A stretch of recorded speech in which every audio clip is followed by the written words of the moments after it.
بسم اللہ الرحمن الرحیم۔ کچھ دیر پہلے یہ خبر گردش کر رہی تھی کہ ٹی ایل پی کے جو مرکزی شورا کے رکن ہیں علامہ فاروق الحسن صاحب اور پیر سید ظہیر الحسن شاہ صاحب، ان کو اشتہاری قرار دے دیا عدالت نے۔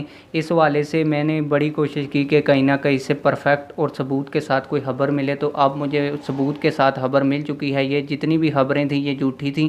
اس حوالے سے جو تحریک لبیک پاکستان کے وکلاء ہیں، ان کا جو آفیشیل ٹویٹر اکاؤنٹ ہے اس کے اوپر انہوں نے یہ پوسٹ لگا بھی دی ہے۔ 22 منٹ پہلے انہوں نے یہ پوسٹ لگائی ہے۔ اس حوالے سے ہم نے بڑا رابطہ ان سے کیا، پھر اس کے بعد انہوں نے یہ پوسٹ لگا دیا۔ میں اسکرین شاٹ بھی آخر کے اوپر آپ لوگوں کو دکھا دوں گا۔ انہوں نے لکھا ہے کہ خبر گردش کر رہی ہے کہ انسداد دہشت گردی عدالت کی جانب سے پیر سید ظہیر الحسن شاہ صاحب، فاروق الحسن صاحب اور مفتی عابد رضا صاحب کو اشتہاری قرار دے دیا ہے۔ انہیں اشتہاری قرار نہیں دیا گیا بلکہ 7 روز کے اندر عدالت پیش ہونے کا حکم ہوا، لہٰذا گردشی خبروں پہ کان نہ دھریں۔ یہ جتنی بھی خبریں آپ کو یوٹیوب کے اوپر یا فیس بک کے اوپر یا واٹس ایپ کے اوپر مل رہی ہیں یہ جھوٹی ہیں، کوئی اشتہاری قرار نہیں دیا گیا۔ اسی لیے میں نے آپ لوگوں کو کہا کہ آپ ہمارے چینل کو سبسکرائب کر کے رکھیں۔ انشاءاللہ تعالیٰ آپ لوگوں کو تصدیق شدہ خبر اسی چینل کے اوپر ملے گی۔ امید کرتا ہوں آپ لوگ یہ چینل سبسکرائب کریں گے۔